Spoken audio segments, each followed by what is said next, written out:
Assalamualaikum warahmatullahi wabarakatuh.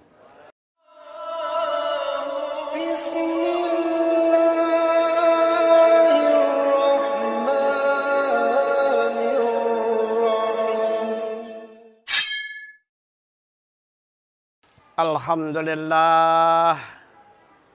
Alhamdulillahilladzi ishtara minal mu'minina amwalahum wa anfusahum bi anna lahumul jannah.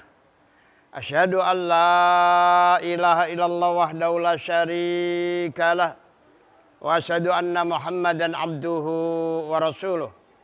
Wassalatu wassalamu ala Rasulillah Sayyidina Muhammad ibn Abdillah wa ala alihi wa ashabihi wa mawalah.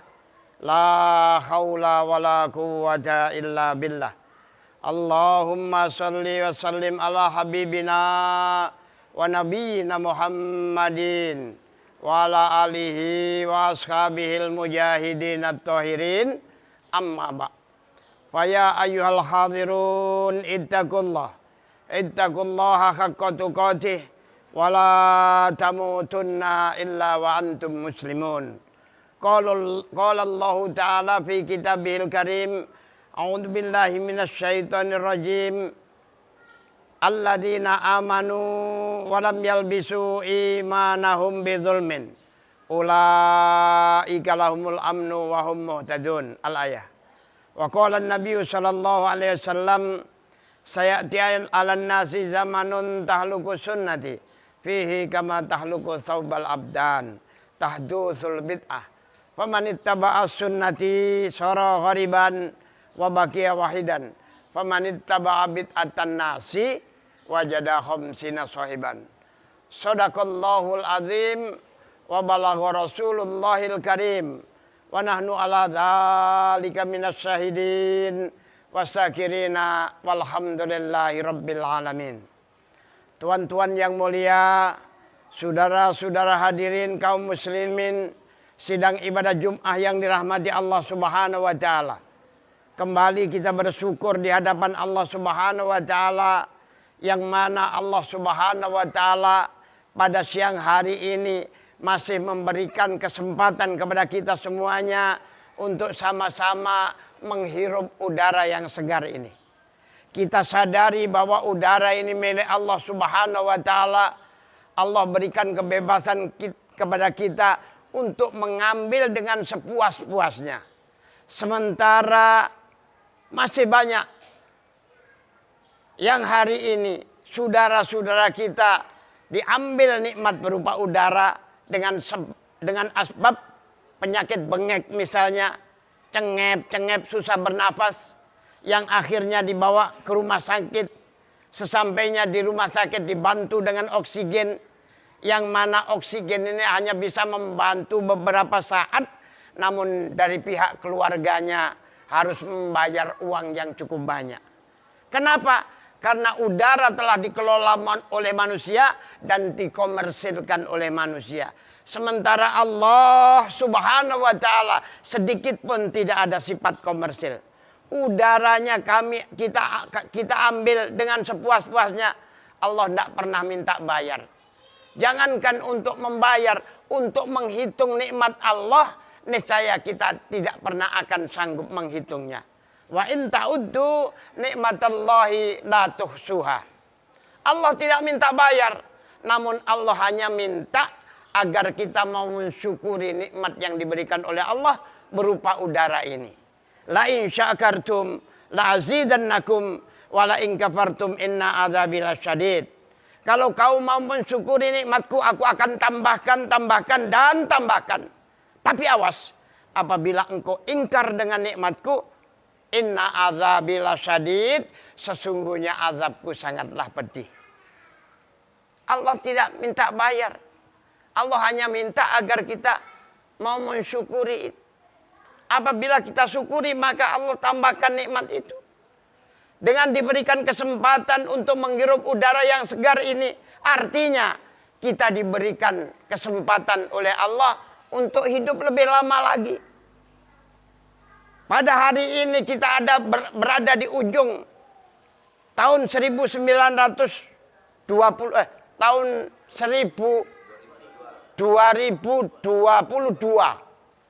Di ujung. Sebentar lagi kita akan masuki tahun 2023. Yang artinya umur kita telah bertambah 1 tahun. Dengan umur kita bertambah 1 tahun menunjukkan bahwa langkah kita semakin dekat menuju kubur kita masing-masing. Artinya dengan bertambahnya umur 1 tahun berarti umur kita yang ada dikurangi oleh Allah 1 tahun. Perlu diketahui bahwa tiap-tiap napas yang kita hirup ini nanti di hadapan Allah akan dimintai pertanggungan jawab. Ketika dimintai pertanggungan jawab oleh Allah, tidak ada saksi dari luar. Yang menjadi saksi anggota badan kita. Allah Subhanahu wa ta'ala menjelaskan dalam Al-Quranul Karim. A'udzubillahi minasyaitonir rajim. Al-yawma nahtimu ala ahwahihim wa tukallimuna aydihim wa tashhadu arjuluhum bima kanu yaksibun. Di mana diceritakan al-yauma nahtimu ala ahwahim, pada hari itu aku kunci mulut mereka. Kenapa mulut ini dikunci oleh Allah? Karena kerjanya mulut di dunia tukang bohong. Suami bohong kepada istrinya, istri pun bohong kepada suaminya.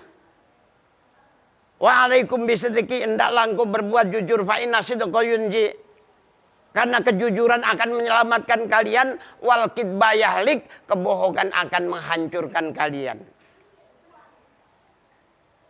Mulut berbicara, wa tukallimuna aydihim, tangan mereka berbicara kepada kami. Wa tasyhadu arjuluhum, kaki mereka menjadi saksi, bima kanu yaksibun, dari segala apa yang dibuat dalam kehidupan di dunia ini. Fa may ya'mal misqala dzarratin khairan yarah wa may ya'mal misqala dzarratin syarran yarah.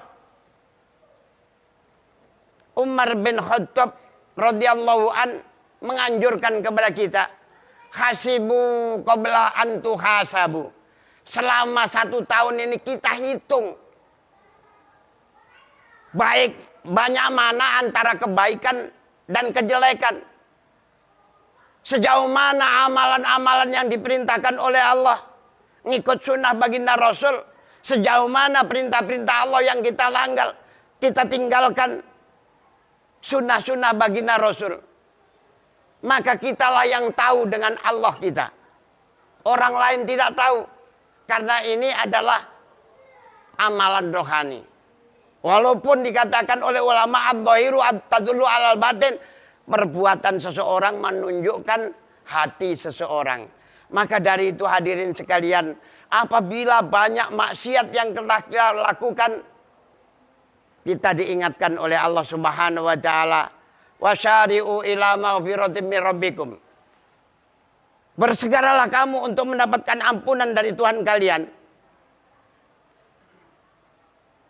Wa jannatin, surga, arduhas samawati wal ard, yang luasnya antara langit dan bumi, uiddat lil muttaqin, hanya disediakan oleh Allah untuk orang yang takwa.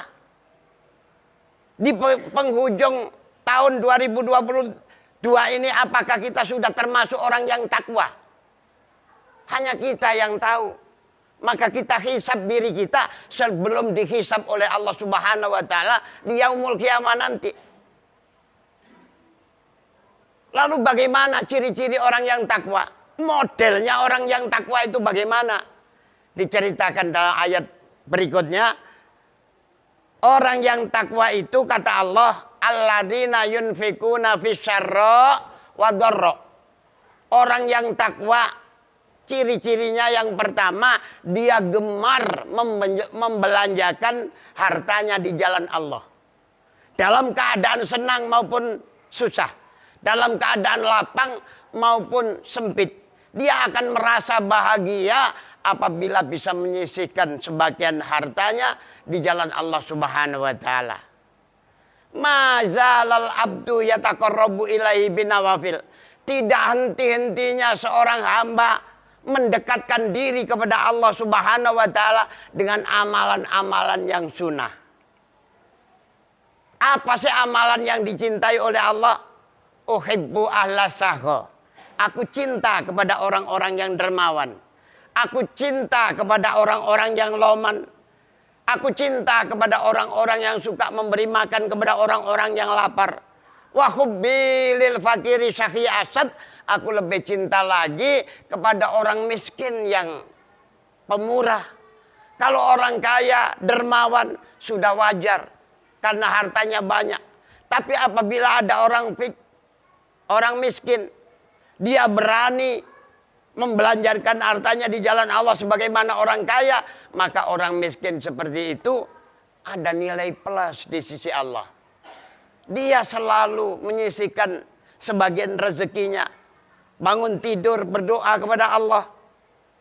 Kemudian siapa hari ini yang kira-kira membutuhkan pertolongan, dicari tetangganya yang hidupnya berat, maka dia usahakan, dia penuhi, dia bantu, dia tolong.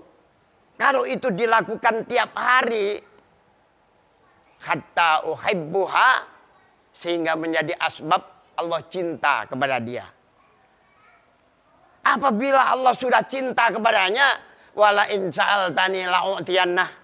Apabila dia minta kepada Allah, permintaannya akan dipenuhi oleh Allah Subhanahu wa taala. Wala in ista'adzani la'u'izannah.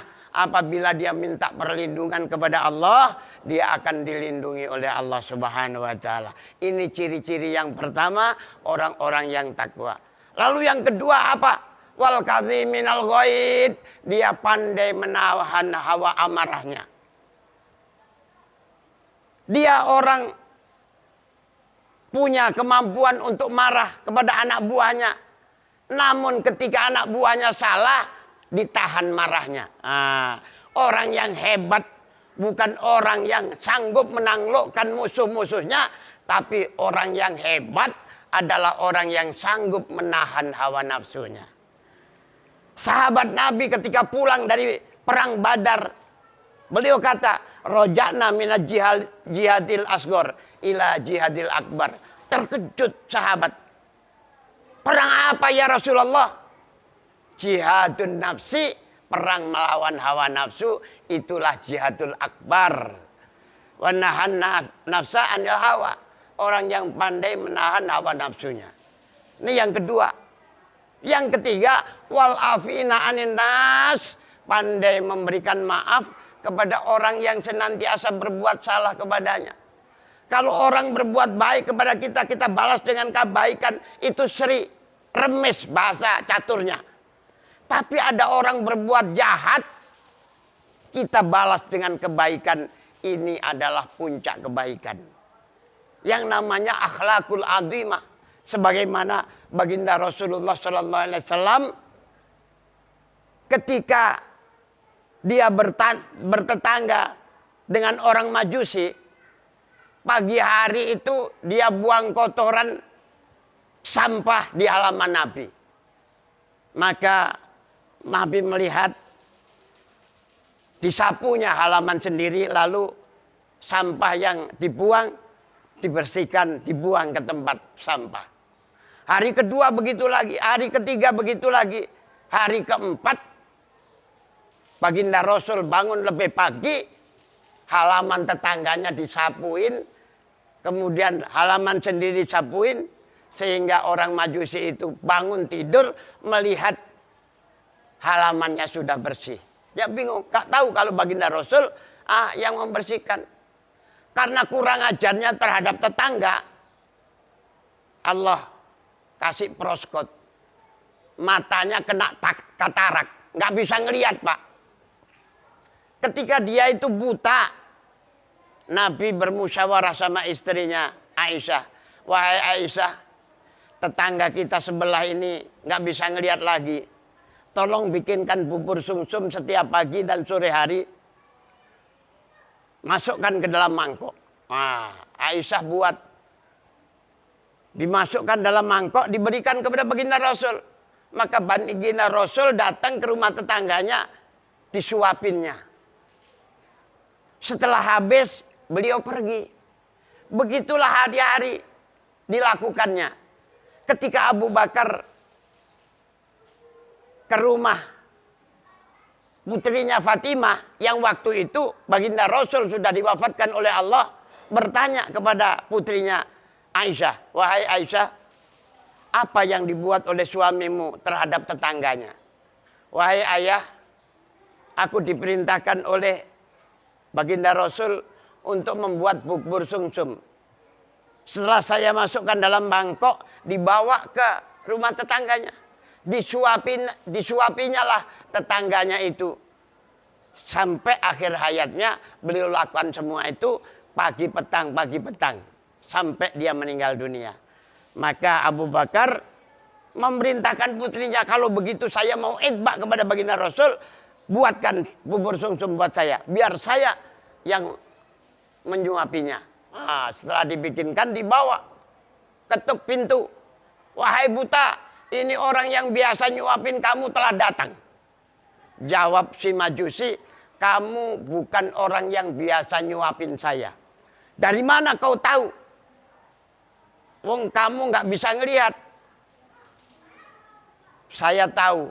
Karena orang yang biasa nyuapin saya, datang tidak ngomong, pergi juga tidak ngomong. Sementara engkau nyuapin belum, teriak kenceng banget. Menunjukkan bahwa kamu ini bukan orang yang biasa nyuapin saya. Tahukah kamu siapa orangnya yang biasa nyuapin kamu? Tidak tahu. Dia adalah tetanggamu Muhammad Shallallahu Alaihi Wasallam. Masya Allah, begitukah Islam yang dibawanya itu mengajarkan akhlak yang seperti yang mulia itu? Begitu. Kalau memang begitu, dengan akhlak baginda Rasul menjadi asbab hidayah. Wahai Abu Bakar, tolong sekarang bimbinglah saya untuk bersahadat kepada Allah Subhanahu wa taala. Dengan asbab akhlak yang baik, maka menjadi asbab hidayah. Maka hari ini umat Islam perlu menunjukkan akhlak yang baik. Karena akhlak ini adalah buah daripada agama. Jangan pandai ceramah saja, nggak bisa memberikan contoh yang baik kepada tetangga-tetangganya. Orang yang baik itu orang yang senantiasa menyambung silaturahmi. Menyandung silaturahmi. Tapi orang yang tidak mau menyambung silaturahmi adalah orang yang tidak dipandang oleh Allah di hari kiamat nanti. La yang zuru yaumal kiamati isnani. Dua golongan manusia yang tidak dipandang oleh Allah. Yang pertama qati'ur rahim, orang yang memutuskan tali silaturahmi. Yang kedua wajarusuk, orang yang jahat kepada tetangganya. Maka kita berbuat baiklah kepada tetangga-tetangga kita. Bagaimana kalau tahun yang lalu kita lupa, jarang sedekah kepada tetangganya. Kalau masa enak, banyakkanlah kuahnya, dibagiin tetangga kanan kirinya. Sehingga menjadi asbab Allah cinta kepada kita, sehingga Allah redha kepada kita, dimasukkan kita di dalam golongan hamba-hambanya. Mudah-mudahan di akhirat nanti kita dimasukkan oleh Allah ke dalam surganya dengan ridho dan kasih sayangnya. Amin amin ya rabbal alamin. Barakallahu li wa lakum fil Qur'anil azim wa nafa'ani wa iyyakum bima fihi minal ayati wa dzikril hakim. Wa taqabbala minna wa minkum tilawatahu innahu huwal ghafurur rahim.